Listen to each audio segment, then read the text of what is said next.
Hello, race fans, for another episode of Pure Racing Pit Reporters here on Euro NASCAR's official YouTube channel. And we have two very special guests here today. I'd like to introduce myself. My name is André Wiegold. I'm an editor and pit reporter for the NASCAR Whelen Euro Series. And with me, the PR manager of the series, Gian Luca Guiglia. And like I told you, two special guests that made some impact during the season opener in Valencia. But before we start talking to them, share and like this video if you like what you see. Please subscribe to our channel to not miss any action. And of course, we are also on Facebook, Instagram, and Twitter. You will get any information about the series there. And also EuroNASCAR.com. This is your source for all information about NASCAR Whelen Euro Series. So let's talk to those guys from not only Motorsport. And John, you have some more information. Absolutely. If you have any questions, race fans, please ask us using the hashtag PRPR on Twitter, Facebook, Instagram, whatever you want. We're there. We look for it. Well, they both drive for not only Motorsport, as André said.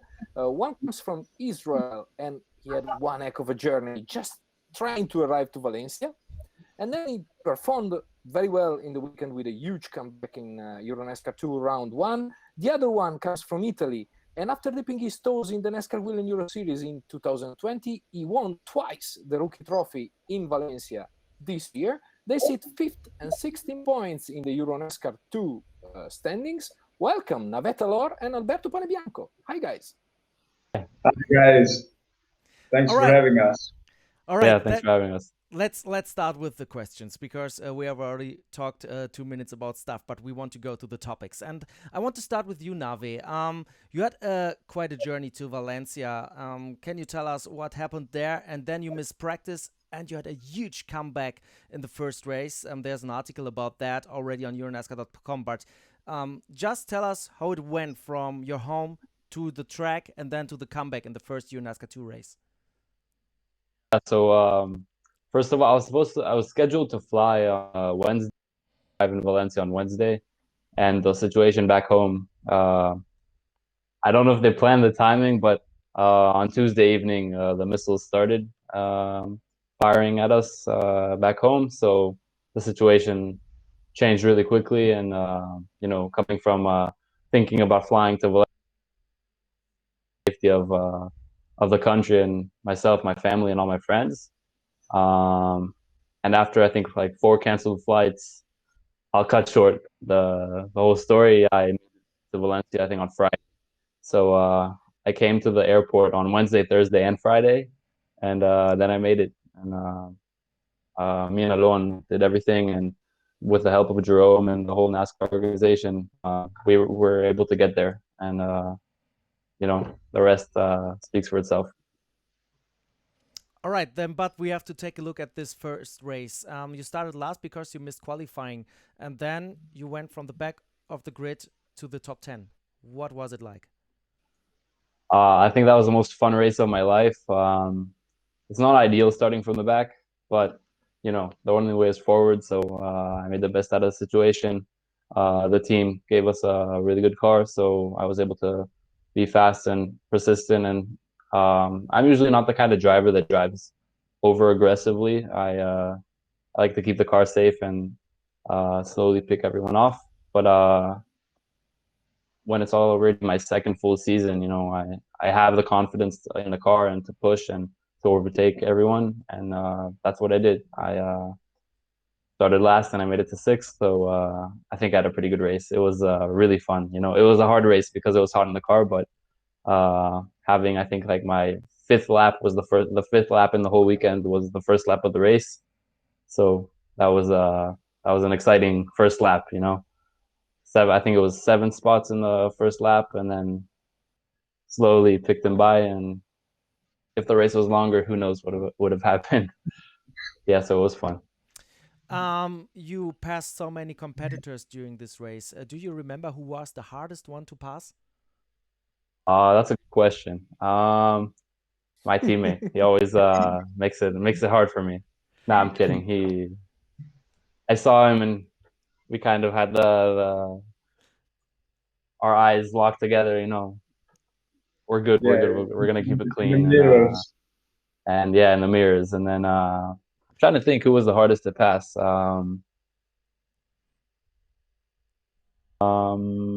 Mid pack, it starts getting really difficult to pass. I'm not sure exactly who, but once it gets to the mid pack, top 10, that gets hard. Find our Ryan Newman, the hardest man to pass ever. Who? Ryan Newman, Cup Series Yeah, driver. yeah, I know. Very well known to be the hardest man to pass. Even if I know he's in lapped. race, Even if he's in lapped. race 2, I know for sure in race 2 who was the hardest to pass. Francesco Garisto and Fabrizio Armeda. They were both.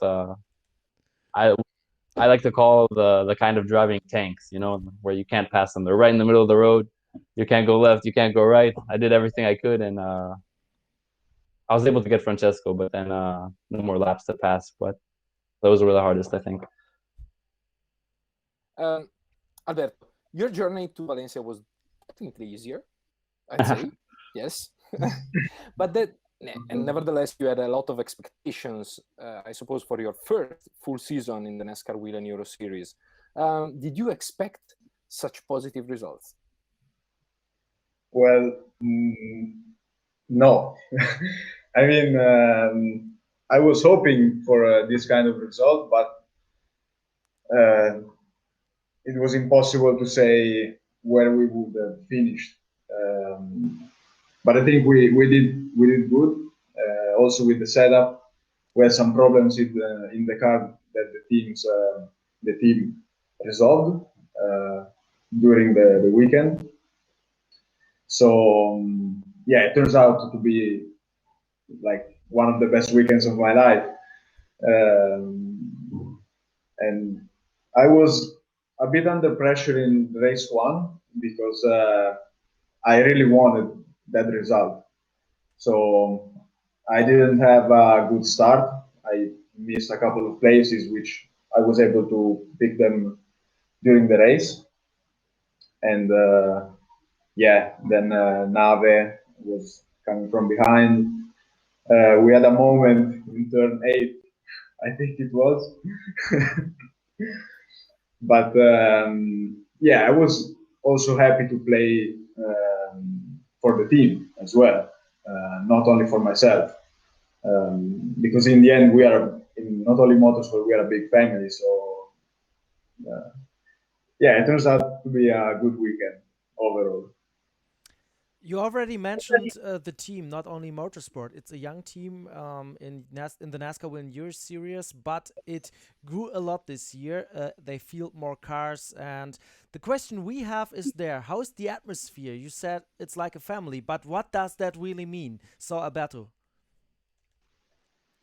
I think for me it's different than Nave because I basically grow up with them. My racing career starts with them back in July 2020. And whenever I can, I go to Milan to the factory to just spend time with the mechanics, with Luca, with the guys. And I think that's the secret. I mean, if you have a group which you can laugh about it, you can laugh with them, then everything comes smoothly. We stay together in a home during the race weekends, all together. In the nights, if the guys are still in the box working on the cars, we go back to the box until late night, and we just like to be together, spend time together, whether it's working time, whether it's fun time, and that's the atmosphere basically inside our team. Nave, you're getting used to Italian teams. You started your NASCAR Whelen Euro Series career at Solaris Motorsport, and now you are at not only Motorsport. So, how do you describe the atmosphere? And are you even able to talk something in Italian already? Do you speak some little bit of Italian already? First of all, say Mantieri. Whoever knows knows. And yeah, I guess Italians love me. I somehow always get to be with Italian teams. I had a good start with Solaris in 2019. They welcomed me into the NASCAR world, into the series, and they're still also family for me. I'm in good connections with them.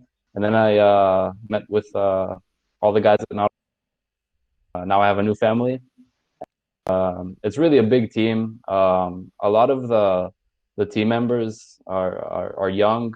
They came from the mechanical school and the engineer school that the team does, and it just shows that they really want to be there. That they learn, and every time, even if they're a new team, they learn and they improve. And really, everyone's close.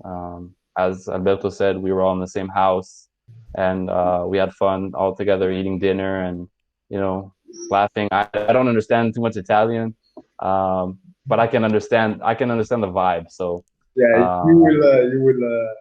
Slowly, I'm learning Italian, on Duolingo and stuff like that, and from the team. I think it's the best to learn from the guys who speak Italian. So yeah, I'm getting there. Io mangio una mela is something common between you and André. Yeah, I did it on Duolingo too. I tried to learn some Italian because Gianluca, of course, I work with him almost every day. So I tried, but I'm stuck with io mangio una mela. I eat an apple. Yeah, I passed that stage. All right. You said it's a young team with young mechanics, but you are also both young drivers. Naveh, you're 19 years old when I'm right, and you have quite a little bit more experience than Alberto in NASCAR Whelen Euro Series, who's 24. How is the cooperation between you guys driving in the Euro NASCAR 2 championship, and how are you working together? I mean, it started in the last race in Valencia in 2020, where we met. I was able to finally do a race in that season. I was really pushing hard to be able to get the experience, and I joined not only Motorsport, and the guys automatically. I saw that they're all fun. Alberto was new to it, but he was just willing to learn as much as possible, as well as just having the time of his life. Like me, every time I get to the track, I'm at the track, I see the cars. It's just an amazing experience. And every time, me and Alberto say to each other, every time we watch the race, that we can't believe that we're doing it next or we did it before. So it's just a bunch of guys that are having fun and we're racing, and that's what we all love. So. And you, Alberto? Yeah, it's crazy. I remember the first day I met Naveh, because he came late night, I think it was, with your dad, and the guys were still unpacking from the trucks, and the cars were still without the stickers, without the livery, and Naveh came say hi to me and introduce himself. And and then we start talking basically about our experience in motor racing. And he told me that he already did a season in NASCAR. So I knew he was a guy to look at in that weekend. And it turns out to be right, because he's bloody quick. I'm catching you, man. And yeah, for example, in the first race of this season, of course, we share the telemetry. We can see where one is quicker than the other, and I think Naveh is like a reference point in our team for the driving. We are trying to close the gap from him, and but I think overall it's a really nice atmosphere. We don't have secrets, at least like every driver has a secret. I mean, but we are glad to help each other to improve, and I think this is a good atmosphere also to grow as a team. And of course, your team, you mentioned it, they're all young. You, Alberto, also, I think you come from a contest. The Yes. team, yes. So, and we know Luca Giovanelli, your team manager, is a pretty passionate person. He's a true racer. So, we know he's always pushing. So, who is hearing the most from him? You or Naveh? And is it No one. positive or negative? No one hears from him. He does his work silently. Really? The first Italian to work silently. Yeah. He knows exactly what needs to be done, and everything I have to say, he knows exactly what I mean, and he just gets to work. He's a professional. Actually, it's like so busy during the weekend that you barely have time to speak with him. No, jokes aside, I have the luck because Luca, he is my spotter, and we are growing better relationship, of course. He's day by day know me, know my improvements, know my driving style, and he's helping me a lot to progress in my career. But yeah, Luca is, as you said, very passionate about motor racing. I think racing is life. So that's what I appreciate about it. We share the same passion, and we have one goal, which is the ultimate for everybody, to win. Naveh, he mentioned the spotter, and there's something coming into my mind. You told me for the article on EuroNASCAR.com in your comeback race, and I think that's a fantastic story. Like you said, you told your spotter to be quiet, just give the basic information so I can focus on my race, and it worked. What was the secret behind it? Is it really that, let's say, annoying when you get too much information, or does it depend on the driver's style of how he wants to get data from the race? So just let us know how you make that work. Yeah, I mean, it's definitely a driver preference. I told my spotter initially to tell me only certain things like lap times or how many laps to go every couple of laps, just the basic stuff. I was used I like receiving information, but I figured out it took me a while to understand that it bothers me, the focus that I have, especially, for example, now in Valencia with the comebacks. I had work to do. It was get forward. I didn't need to know too much. All I needed to know was just what I can do and keep on going forward. In the second race, actually, Davide, our driver in the elite pro, he was really excited on the microphone. He was every time I was overtaking, he'd be like, "Yes, yes," and at a certain point, I told him, "Davide, you need to be quiet. I'm trying my best." It's all in a friendly matter, but once we get in the mood and we drive, then we need that focus. So that helped me a lot. Another very important impact is when we go to Brands Hatch in July. We will have fans back at the track. Are you looking forward to this? And my question is, from an outside point of view, are you even noticing people around the track when you're driving?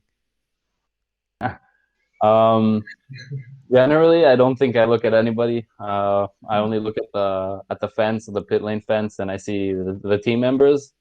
But yeah, it's great to have fans back. I remember back in 2019, especially in Brands Hatch, that has the most fans. I couldn't believe that all of them are here to watch us race, and it's a crazy atmosphere. Hopefully, all the fans can come back soon, and that just makes the experience a whole lot better. In between the races, seeing all the fans, it means a lot. Yeah. And Alberto, for you, it would be the first time, let's say in Brands Hatch, 10,000 people or something like this watching you race. So, what's your feeling about that? I'm quite nervous about it, actually. No, as you said, it will be first experience with so many people watching me race, but I'm looking forward to it. Like, I can't wait.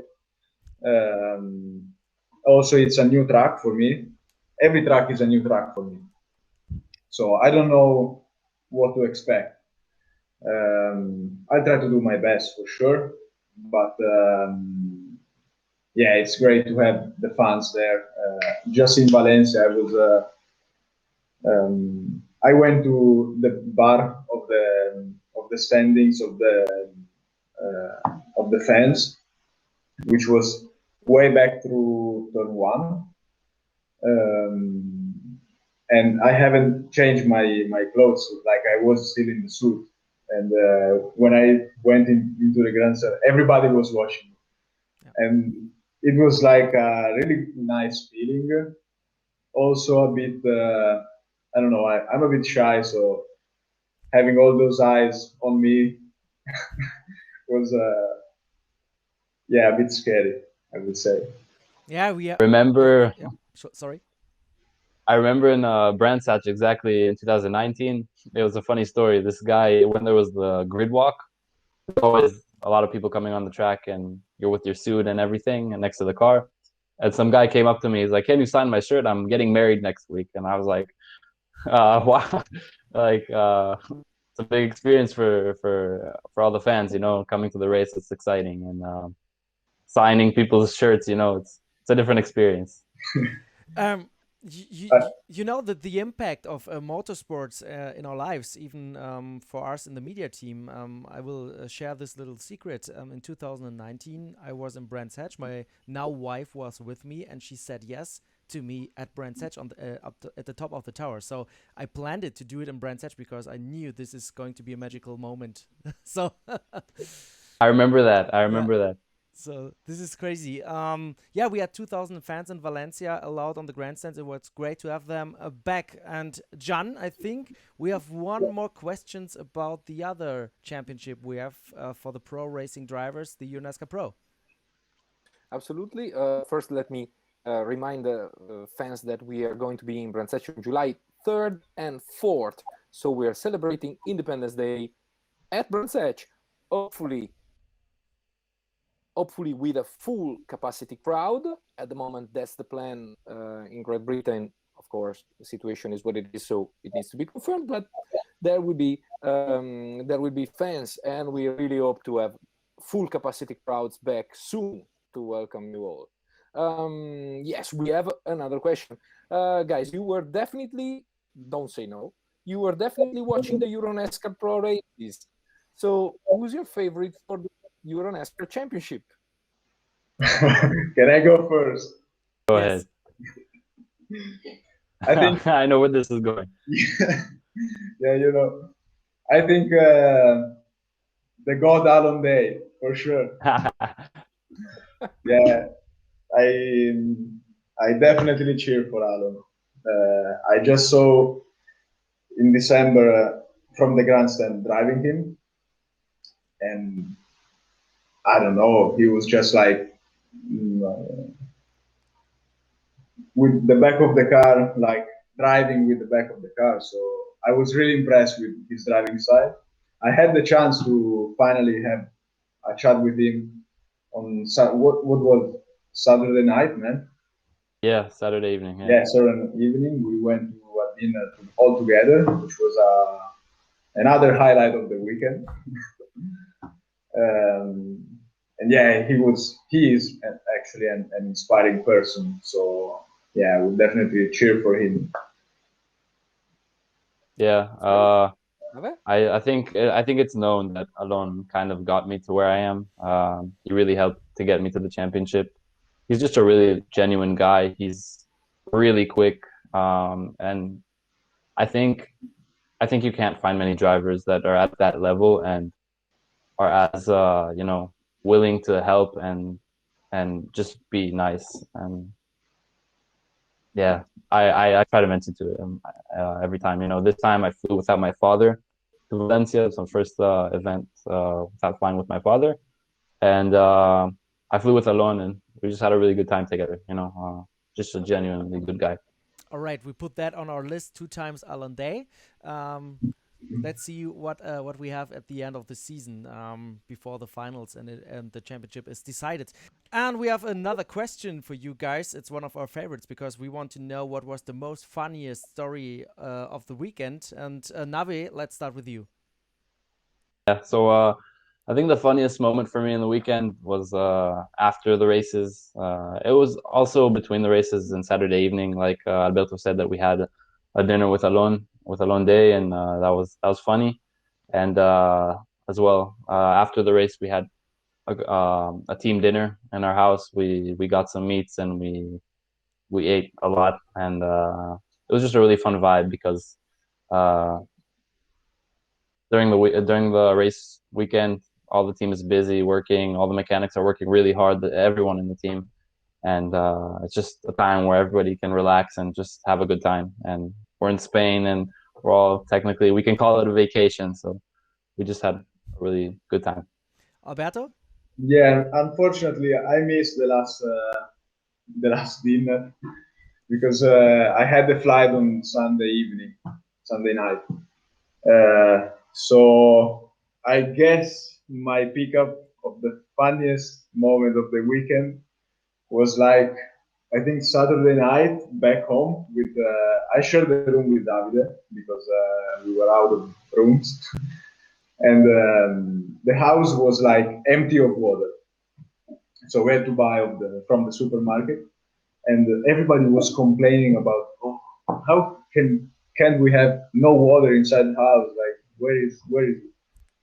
And then we go upstairs into the room, and we open the door, and there were like 4 bottles for each bed, and we have all of them. So that's why there wasn't the water in the house.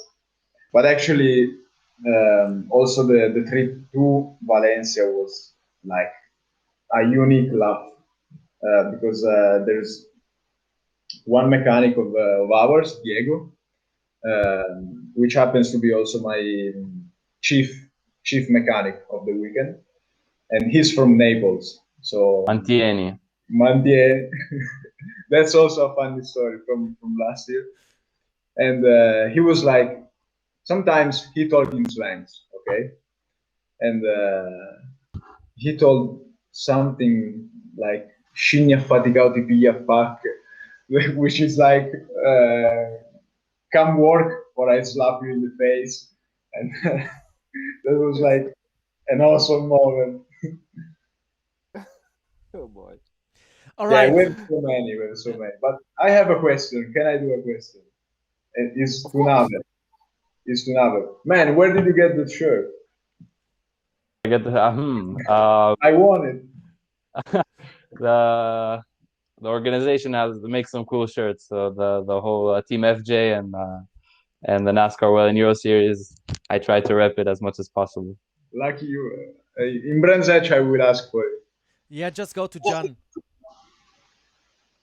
Why me? You're here. Why You're here. always- That's the problem. You're here. He wants something. He gets something. We will see. We will see. We will see. Just Okay, kidding. we'll All make right. it happen. Yeah, yeah. All right, guys. Thank you so much for your time. We make a cut here because we talked a lot, and when I take a look at the clock. And yes, of course, all of you, if you enjoyed what you've seen, subscribe to the channel, give us a like, and if you have any ideas or questions, just leave a comment below in the comment sections. And of course, if you don't want to miss any information on the series, follow us on Facebook, Twitter, and Instagram. And of course, take a look at yournascar.com. Thanks, everyone. Guys, Thank you Thanks, for thank you guys. for your time.